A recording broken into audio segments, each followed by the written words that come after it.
So ఇలాంటి ఎఫెక్ట్ని క్యాప్కట్లో ఎలా edit చేయాలో చూద్దాం. ఫస్ట్ ఈ వీడియోని సేవ్ చేసుకోండి. ఫస్ట్ మనం క్యాప్కట్లో న్యూ ప్రాజెక్ట్ క్లిక్ చేసి బ్యాక్గ్రౌండ్ని యాడ్ చేసుకుందాం. బ్యాక్గ్రౌండ్ యాడ్ చేసాక యాడ్ ఓవర్లే క్లిక్ చేసి గ్రిడ్ బ్యాక్గ్రౌండ్ అనేది యాడ్ చేసుకుందాం. నెక్స్ట్ మన క్యారెక్టర్ అండ్ సర్కిల్ని యాడ్ చేసుకుందాం.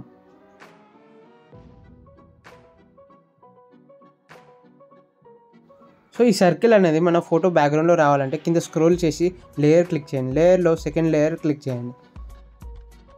సో మన సర్కిల్ అనేది క్యారెక్టర్ బ్యాక్గ్రౌండ్లో వెళ్ళిపోతుంది. సో దీనికి మనం కీ ఫ్రేమ్ యాడ్ చేసి రొటేట్ చేద్దాం.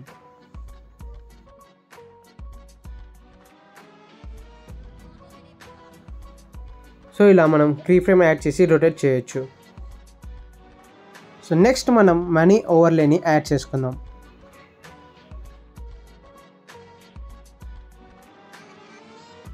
ఇప్పుడు మనం ఈ వీడియో గ్రీన్ స్క్రీన్ని రిమూవ్ చేద్దాం.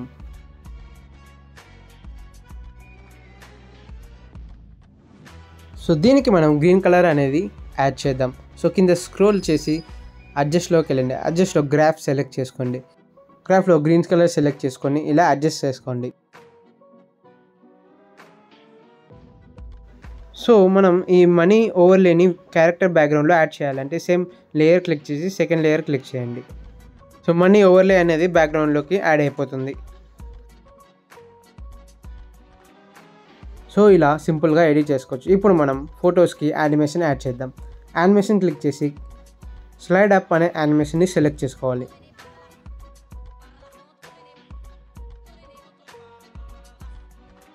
సేమ్ కింద సర్కిల్ కూడా సేమ్ యానిమేషన్ సెలెక్ట్ చేసుకోవాలి.